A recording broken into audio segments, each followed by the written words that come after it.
Buongiorno a tutti. Good morning.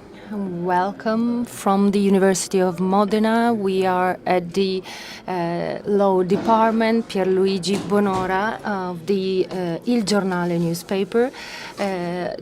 In this Moto Valley Fest, we'll focus today on hydrogen, biofuels, so the future, but also the current situation of the automotive industry. So we have some electric supporters and hydrogen, and then we have methane, we have natural gas, the traditional fuels. So the debate is ongoing. It shows many pros, many cons. The European Union is about to issue new provisions and restrictions on fuel. So let's start our discussion focusing on hydrogen, so a new fuel, and biofuels. So before introducing our guests, I would like to mention, to quote Mr. Cingolani, the Minister for Ecological Transition. He says, there is no single solution for urban mobility. For carbon neutrality, it's better to use several technologies. The electric offers promising and interesting solutions, but it cannot solve problems in the short term. So on the one side, we have people saying that the electrification is the solution to all evils, and as the minister is saying, this is not the only solution. So a little bit of confusion. We have Marco Chiesa, head of Origination Partnership Hydrogen Business Unit SNAM, Stefano Cabrio, Chief Operating Officer of Punch in Turin, and this is a new reality. And then we have Alberto Dossi, President H2IT, Italian Association Hydrogen and Fuel Cells, Gruppo Sapio, Fabio Giuliani, General Manager, and Cristiano Musi, CEO, Landi Renzo. This morning I was reading on the Guardian this alarm for, of course, the planet heating. So different and difficult situation. Temperatures are rising constantly, as it is happening in North America, for example. So global warming is a reality and is a problem. So we have Alberto Dossi with us, representing the supply chain of hydrogen with H2IT. Thank you, Alberto, for being with us at the Motor Valley Fest. We talk about hydrogen, but also gray hydrogen, green hydrogen. Can you explain the differences of these different types of hydrogen? Well, first of all, let me thank you all for inviting me and for allowing me to describe the different types of hydrogens and the situation of hydrogens. We have three types of hydrogen. We have the gray one, the blue one, and the green one. So it means that hydrogen, I mean, you have the good one or the less good one. So the gray one comes from stereoforming from methane. It has a competitive cost because it's €1, €1.50, but it generates CO2 emissions. And then we have the blue hydrogen trapping CO2. And this costs more than €2. And then the green hydrogen, which is more expensive, 5 times more, which is based on new sources. And here we have a real green, clean hydrogen because it's based on renewable sources. The green hydrogen is a little bit in the death valley because it needs some support, because the true issue is not understanding if hydrogen can be the energy source of the future, because it is for real. The real topic is to have a sustainable cost of hydrogen, because we cannot find hydrogen in nature. It is linked either to carbon or oxygen, and to separate it, you need energy. And to have the green one, the green hydrogen, you need to use a lot of energy to reach this 5-7 euros per kilo, and it's still too high, this price, and you need other actions. So do you think we will reach an affordable price over time? Yes, absolutely, yes, because the actions that must be carried out on hydrogen are manifold, but it is possible to treat hydrogen. First of all, we need to reduce the cost of renewable energies. This is a weird moment, a historical moment with a huge demand, and so the cost is rising. But in the long term, the cost of energy is going to go down. And then, of course, you have to consider that to support the green and the green hydrogen renewables shall be added to the renewable energies that are already planned in this action. And then it will be necessary to simplify the bureaucracy, so the administration processes, because we need to have a smoother plan. And then we should implement the electrolyzer industry. And then we should track an origin pathway, and this is what Europe is asking in order to have the certificate of origin. And so we should be able to implement different projects, and partially we already started in order to carry out industrial projects, in order to work in an economy of scale, and to play on the prices, and to create some hydrogen valleys to generate not just hydrogen production but also its consumption. One of these areas are the harbor areas, where you have the production but also consumption and transportation. Thank you, Alberto Dossi. Now I would like to give the floor to Marco Chiesa, SNAM. Is online from San Donato Milanese, where we have the SNAM HQ. So hydrogen, of course, is one of the hot topics at SNAMS as well. And your CEO also wrote a book, The Revolution of Hydrogen, a small molecule that can save our planet. That's the title of the book. And then your CEO said that over 5 years, and I'm referring to what Alberto Dossi said, is going to cost like petrol and oil. So the commitment of SNAM on hydrogen, and the fact that after 5 years the price is going to settle down. Well, thank you. First of all, thank you for inviting me, and thank you for your question. This is going to show a topic that was already included in Mr. Dossi's answer.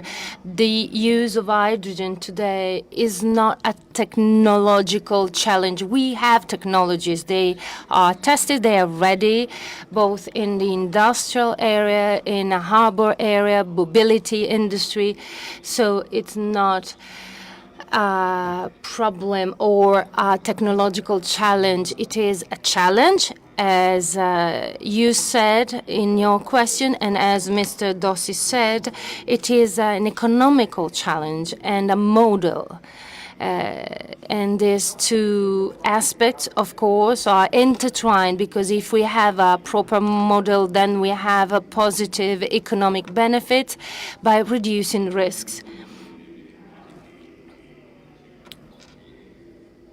I agree with your viewpoint, and I can confirm that. And I would like to stress that in the transportation industry, you have different modes of action, and in some cases, hydrogen is is cheaper, is affordable. Is more affordable than diesel. For example, if you consider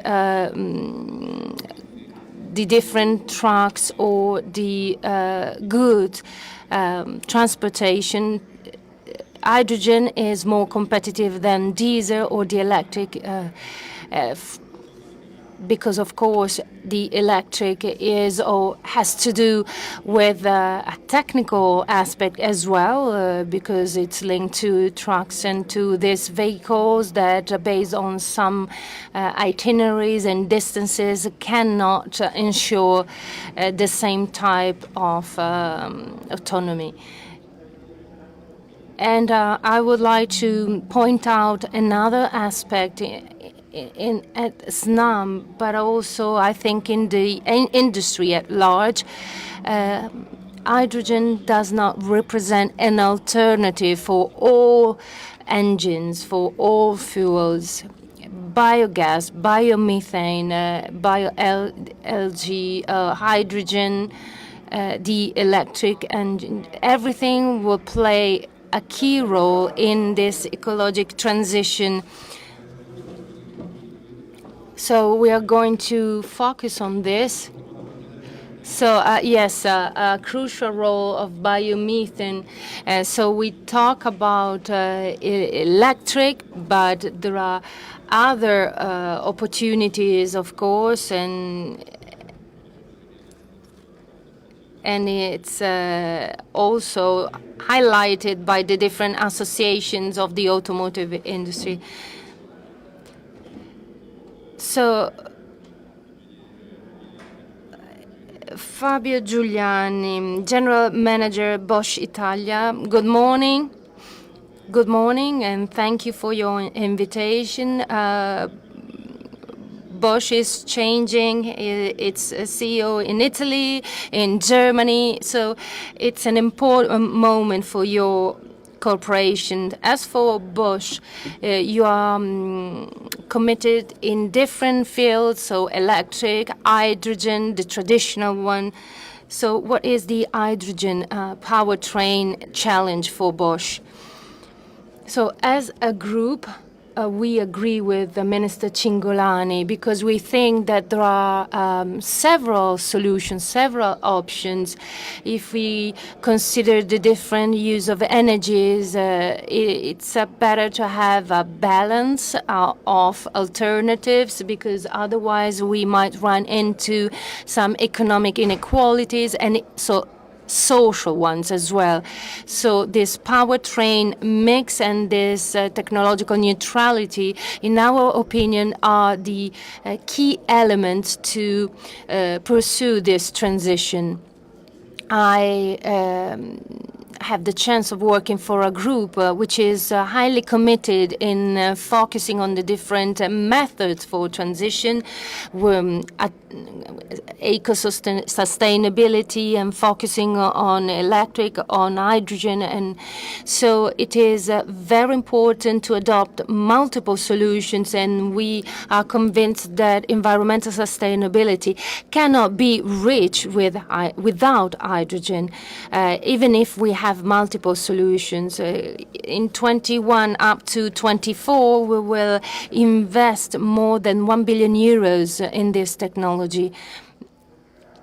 We have recently created a joint venture with a Chinese group in order to develop all hydrogen applications, starting even from the production of green hydrogen up to its talking and the use in cells, fuel cells. We are developing stationary and mobile fuel cells because we are convinced that this is going to represent the solution that is going to accompany the transition for future mobility. I am saying, as I said in my article, we, give a lot of years, 25, 23. What is the hydrogen? In your opinion, when is going to be the hydrogen era? I think that we can say that in this decade, we are going to witness to a significant role for hydrogen. By 2030, we think hydrogen will account for 40 million euros. And so we expect that by this decade, hydrogen will play a crucial role. So thank you, Mr. Giuliani. So there is a new reality, new, of course, that is not new in Turin, in the other Moto Valley in Italy, in the Turin area, to AGM powertrain close to Turin, an important reality, designing engines for the group in Europe, and then it was absorbed by Stellantis, so there was a change in the strategy by Americans. Now you have Punch from Belgium. And so I give the floor to Stefano Caprio, Chief Operating Officer of Punch Hydrocells.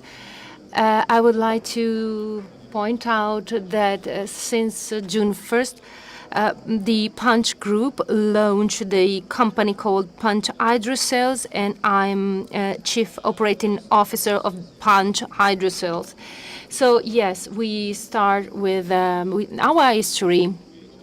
Started back with the Americans, and then 2005 separation between Fiat and GM, and GM creates a pole in Turin to develop calculator, to develop cells and batteries. So it is investing a lot in this. They have a joint venture with Honda for the production of fuel cells. So in 2020, the Italian part of General Motors is acquired by Punch Group. We define a strategy in-house, in hydrogen, in our opinion, is something fundamental. We want to invest in it. We want to grow. So we are, I agree with that. There is not just one solution for mobility. Our main strategy is to diversify, which is a rule, a golden rule, diversification. When it comes to the type of mobility, we speak about electric, hydrogen-powered vehicles, and inside the hydrogen, we at the Punch Group we see the need of for a diversification. Speaking about electric vehicles and internal combustion engines is crucial. Why do we think that way? The main problem we identify today is to start the hydrogen economy.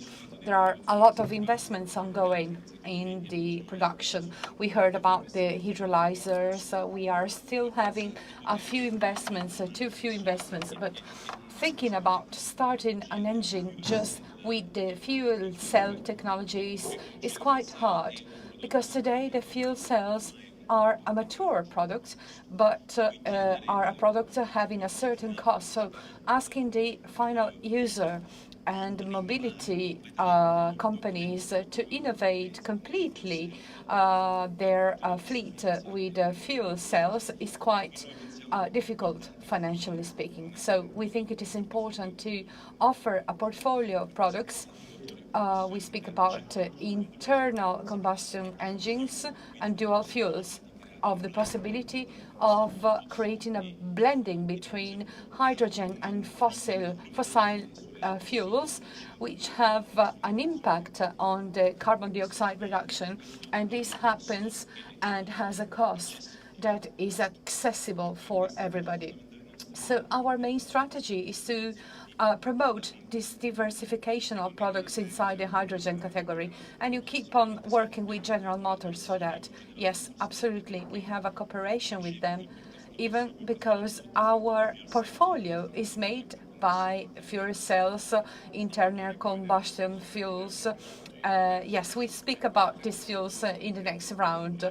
Now I would like to welcome Cristiano Musi, which was a protagonist in these years. How long have you been a CEO? Since 2017. Well, you did quite a lot in 4 years. You did the diversification, and this represents a change in the fuels, LPG, methane, powered engines. But you brought your company into the direction of the hydrogen. You create some alliances with Snam and other companies. In 4 years, the Renzo really changed a lot of things and increased its attention and its visibility worldwide with a full range of products. Briefly speaking, what's the best result you had in these last 4 years when it comes to hydrogen, and what convinced you to persuade the stakeholders and the actually the other companies to invest in this sector? Thank you very much. It is a pleasure to be here. The Renzo Group has a mission. Since the 60s, the mission is what the Minister Cingolani just said. We have to decarbonize our technology, but we don't only have one technology. We have a series of technologies available, and these technologies had an evolution. In the last years, we invested a lot on the development of efficient components, such as methane-powered mobility and other forms. We focused a lot on the hydrogen, and we have invested a lot in hydrogen in these last 3 years. Even before 2008, we invested in this product, on this product. It's an element that we are currently using in a joint project that we are currently leading with the Punch Group. We really believe that there will be many technologies available. We speak a lot about Europe, but we shouldn't forget that if we want to have a more sustainable world of tomorrow, we have to decarbonize Europe and other countries as well. Europe is only a share of that when it comes to carbon dioxide emissions. There is a need for technological innovation in Europe. We speak a lot about electrical power, biomethane powered cars, but let's think about countries like India, emerging countries where the number of vehicles is increasing. In those countries, the governments made important choices. They, for example, opted for natural gas, and natural gas reduces the carbon dioxide emissions and particulate emissions. So we really think the decarbonization is crucial, and that we should use all available resources, renewables, and we think for this aim we need the public support and correct regulation. As you know, we will start discussing at European level about the RED II. So the acknowledgement of biomethane as a fuel is something that facilitates the circular economy. 1 kilo of methane avoids the emission of 4 kilos that will endanger the world. It is necessary to bear in mind what our minister said and to exert a pressure at European level. Biomethane fuels, biofuels, green fuels, low carbon dioxide emissions. Why don't we ever speak about that? We only speak about hydrogen. It seems the other fuels do not exist. The research must move forward in these fields.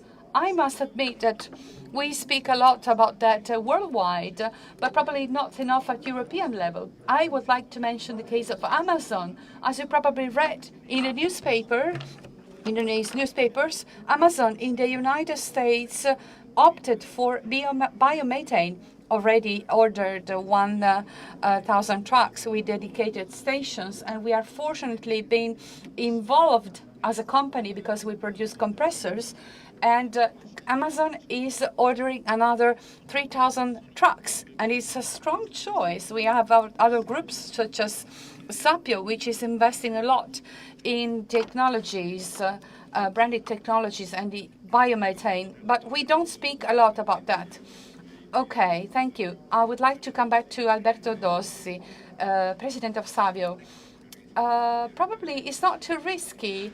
Probably is there going to be probably a competition between the different interests to the detriment of our health and to the environment at world level? Thank you for your question. No, this shouldn't happen. And actually, all stakeholders should really prevent this from happening. I recall that in 2015 we approved the DAFI, which was the European Directive on Alternative Fuels.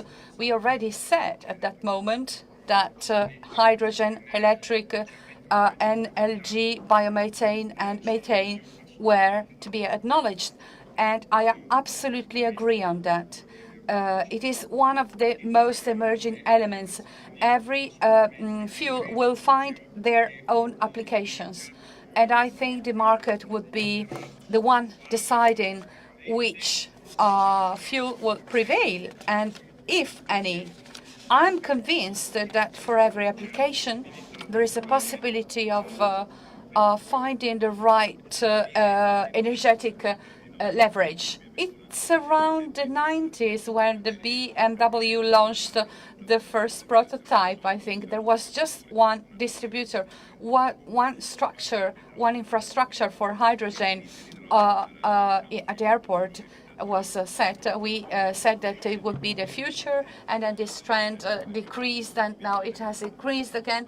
But many years have passed. In all these years, if we had followed this credo, we would be probably beginning this era. What do you think? What's your point, Dossi? You absolutely touched upon a very fundamental point. Even the governor of Lombardy, Formigoni, pushed a lot about that, even too much. He said in the year 2000, everybody will drive a hydrogen-powered car.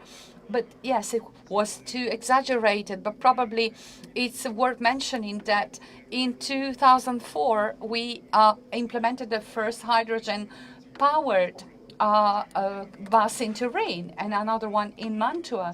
So we probably anticipated the market too much at that moment. But I really believe that hydrogen applications in mobility are to be used on long distance transport. So we speak about trucks, about trains, hydrogen powered trains, the maritime means of transport. So I would say that these are the applications, the main applications. The real theme is the one you touched upon, and it represents a great opportunity. The infrastructures. Yes, that's the subject I wanted to touch upon. Please, Alberto, you can introduce this subject if you want. Today, unfortunately, we have only one station in Italy, in Bolzano, Bozen. It's an excellent fuel point, but it remains the only one. Then we have a couple of other private ones, one in Milan and one in Sanremo. And then we have 2 stations under construction, one in Marghera and one in San Donato. But we will see what's going on, what will happen. But the subject you were talking about beforehand, the discontinuity, created a situation which was really not profitable. We lost time. Germany is reaching the amount of 100 stations, fuel stations. So that's the question, the same question. Who was born before, the egg or the chicken? It's a chicken-egg question. In 2015, we introduced the national plan for mobility and hydrogen for Italy to the ministry, which included 20 stations in 2020, 100 stations in 2021, with a model based on an efficient method. And we also communicated where these stations could be found, where there was bounty and abundance of renewables. We planned a series of actions, and unfortunately, since 2020, we changed the four governments. We communicated with the Ministry for Transport, for Environment. Every time we had to restart our activity from scratch, and the situation suffered from that. And today we are facing a great opportunity. The European strategy for hydrogen, launched on the 8th of July in Cyprus last year, shows clearly that Europe wants to be a leader in using hydrogen. The recovery plan and the recovery fund helped us to accept this point, and we allocated 3.6 billions of euros to this part. The half of it is going to be dedicated to research, namely. So I must say that there is a on the basis of such guidelines, European guidelines, the construction of 40 stations, fuel stations, has been decided, 9 for trains and the rest for buses. So I really believe this opportunity needs to be grasped because it's an unique opportunity. And as I said before, when we start using hydrogen, we must be equipped and structured. Let's hope for good. Thank you, President Dossi. Now let's come back to SNAV, me with Margot Chiesa, which is the head of partnership with SNAM. We spoke about infrastructures, biomethane, which is very important for you. Then we will hear the position of Murray on this. There is a link between hydrogen and methane. Isn't that correct? Yes. We see this link, but we are not the only ones. We see a link that is quite common, and many stakeholders notice that these are two sources of energy that can be perfectly combined, are perfectly synergic. If we think about hydrogen, green hydrogen, and about biomethane produced in Italy, we notice a certain complementarity also on a geographical point of view, and also in economic terms. There is a bigger availability of such resources in Italy. We perfectly know that there is a strong availability in Italy, and this comes from the availability of raw materials, of feeding stocks, and of agricultural fields, which are located in northern Italy. And this is, of course, crucial. Italy, thanks to its position, is projected to North Africa. And so even more, it's an interesting area for green hydrogen. So it can be an important country, also on the point of view of what you said before, for the transition, ecological transition, including hydrogen at European level. So it's a crucial moment, the one we are facing, the one we are living. And I come back to your question. It is very important to bear in mind the demand of hydrogen and biomethane for mobility, but it's also important to discuss with other off-takers, industrial companies, steel-producing companies. Let's look at them as well. The ceramic world, let's consider all these industrial sectors. If we want to decarbonize them, we should convince them to use biofuels or hydrogen. For us, you know better than me, it's the basis That's the basis for the reconversion, and that's the philosophy helping us to face the world. We are the actors of the ecological and energetic transition, the move towards these biofuels. And we should also try to create synergies as much as possible at local level and by exploiting the existing resources. Mr. Alberali, your CEO, made a presentation and spoke about investments, hydrogen, and also launched new projects on hydrogen. Probably, can you anticipate something about that? Yes, it's quite difficult, like always, but I must say that I can anticipate a few things. We have really an holistic approach, and there are a few points we are concentrating on concerning infrastructures, which represent the crucial element in this transition, the possibility of testing an infrastructure that is mostly ready for the transportation of a hydrogen, and it's an important question. But we also touched upon production. So we had the chance to create strategic partnerships with producers and manufacturers at national and international level. We actually invested a lot at local level. We consider the trains to be our point of reference, the industry. These are all activities, all businesses that we are currently working with, thanks to the cooperation with our partners, which are here sitting at the table. And the effort is inclusive and joint towards this new objective. Thank you. Thank you very much also to Marco Chiesa from SNAM. Now let's come back to Marco Giuliani, General Manager of Bosch Italy. In Italy, we always start from the roof when building a house. That's what always happens. That's what happens in the electrical power, in the electrical powered cars as well. We risk to do the same with hydrogen. We have the technology, we have the investments, but when it comes to infrastructures, well, it's not the case. We see the experience of the province of Bolzano. We see other systems all around Italy and Europe, but the question relating to infrastructure, isn't it important to develop these 3 points in parallel?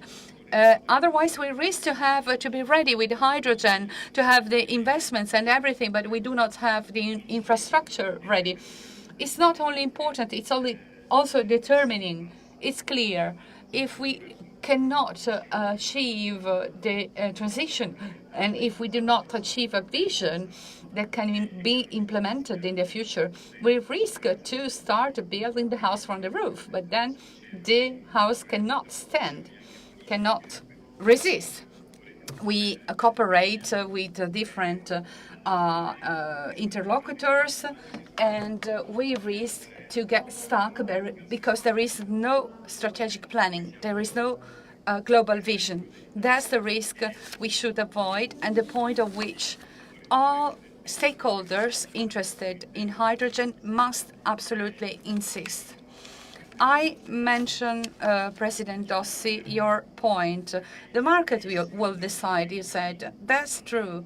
But we all know perfectly that the ones who create policies can determine the direction that these policies will undertake. The policies can be limited when it comes to specific technologies, and on our point of view, this shouldn't happen. Another subject we don't speak enough frequently is the synthetic fuels. This can be also included in the transition. And Bosch invests a lot in this field because it believes that the sustainability in mobility can be achieved not through the end of the internal combustion engine, but with the end of the fossil fuels. But at the end of the day, today we mentioned a series of possible sources of energy to create the sustainable mobility. But without a strategic vision and without the step to achieve it, we risk to have a lot of elements that are all disconnected to each other, from each other. And the infrastructure is one of the crucial points of this system. It's not easy also for a big multinational company such as Bosch to be balanced to mainstream the investments in the light of the chaos that has been generated overall. How can Bosch mainstream an investment and, for example, in Bari you have some plants, very advanced plants when it comes to diesel production that you will have to convert, and you're already doing that. How can you balance these investments in this climate of political uncertainty? How can a company to be able to opt for the right way and to balance all investments without taking the risk? I confirm it's not easy. It's clear. We have two main guidelines: developing the technical skills in all available technologies, and we have a skill, know-how, which is really strong, that can help us to understand what we have already. And on the other side, we should also keep on feeding the relationships we already have, and this enhances the possibility of investments.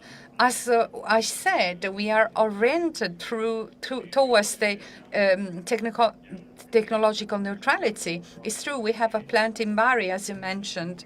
That's where the common rail was born. It's a plant that was created for diesel fuels, and up to date, we added new productions like the assisted guided e-bike, but the internal combustion engine is still included in the technologies that we want to develop.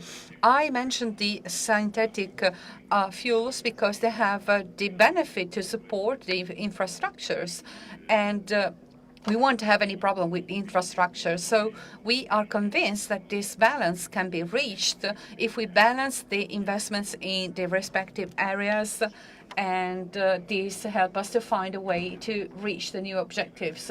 Thank you very much. I would like to thank the engineer Giuliani of Bosch Italy, Musi, CEO of Larni Renzo, and we close with our friends from Turin, from the Punch Group, which is part of GM Powertrain. We speak a lot about the cooperation in North Africa. What's the sensitivity when it comes to green fuels in those countries? You work a lot with Egypt. What's the awareness in those countries when it comes to biofuels? I must admit that the awareness is raising quite rapidly, quite fast. I had the chance to speak with the Minister for Energy in Egypt and also with the Minister for Industrial Development, and they all also have important plans of decarbonization in mobility. Well, when we speak about electrification in those countries, is quite hard, but they made their choices. In Egypt, for example, they have a lot of reserves of natural gas, but all these countries, they invest a lot on how to exploit the different resources, the soil for the hydrogen production. Also, green hydrogen, for example, we have been asked to give information on companies working on blue hydrogen. So I must admit that the debate is starting in those countries as well. So you give the good news when you discuss about green fuels. Yes, when we propose our technologies, we speak about decarbonizing technologies. They are capable of decarbonizing actually the new countries. And are you planning to propose your technologies in some new countries where you have already been? Well, I was quite fortunate because we bring the alternative mobility worldwide. We are present in Latin America, in China. And in my view, China is a very interesting country because we speak about electric in Europe, and China, on the contrary, is investing a lot on hydrogen for buses and also for other vehicles, and it's doing that to reach technological neutrality. So the main producers of Chinese engines are working on fuels electric vehicles and on internal combustion engine. Thank you. Before closing with Stefano Catrio, I would like to come back to Alberto Dossi. So Muzi said something that I explained before this morning. We saw this parade in Beijing, the president, number one in the world, that's an economic threat. They said nobody can touch us. And after electrification, then we consider hydrogen. And then, of course, the Chinese are coming into this field as well. So how can we defend ourselves? How we can enhance our technology? You are asking me a political question, and I don't like to answer in this field the political. We want to think that Europe can and want to be the leader in using hydrogen. I think that we are really focused on this. We have a state-of-the-art technology. China is a huge nation, and for sure they will also think about hydrogen. They have the soil, they have all the land, they have all the sources to produce batteries from lithium to all the other materials. And we have to play our game, and of course we can do it together jointly with the U.S. From the global scenario, we saw that even Biden highlighted the transition. The Washington-Brussels axis should be reinforced. And Mr. Caprio, you still have a relationship with the Americans at GM.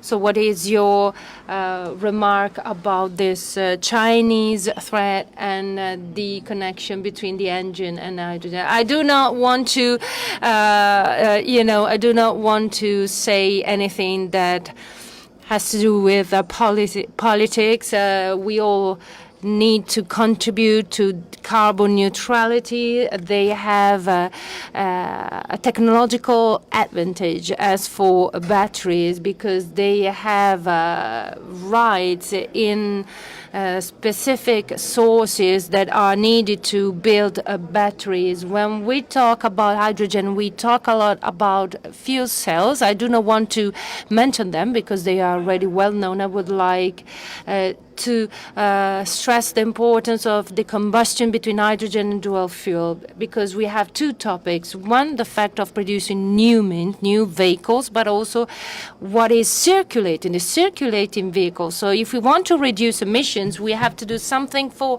the circulating vehicles. So the dual fuels can allow us to do something for the circulating fleet so we can reduce emissions, but we have to consider the problem of certification. If you certificate the dual fuel systems with hydrogen reducing CO2, it must be recognized by a certificate, and then you have to provide incentives for the subjects who want to have this transformation, this conversion. So it is important to start up the hydrogen consumption because the entire economy of hydrogen can take a profit from it. And of course, disseminate the knowledge, the know-how of hydrogen. We are a little bit late, but so thanks to all the panelists, Mr. Marco Chiesa, Stefano Caprio, Alberto Dossi, President H2IT of the Sapio Group, Fabio Giuliani, General Manager for Bosch Italia, Cristiano Musi, CEO Landi Renzo. Have fruitful sessions here at Motor Valley Fest, and see you next year. Thank you.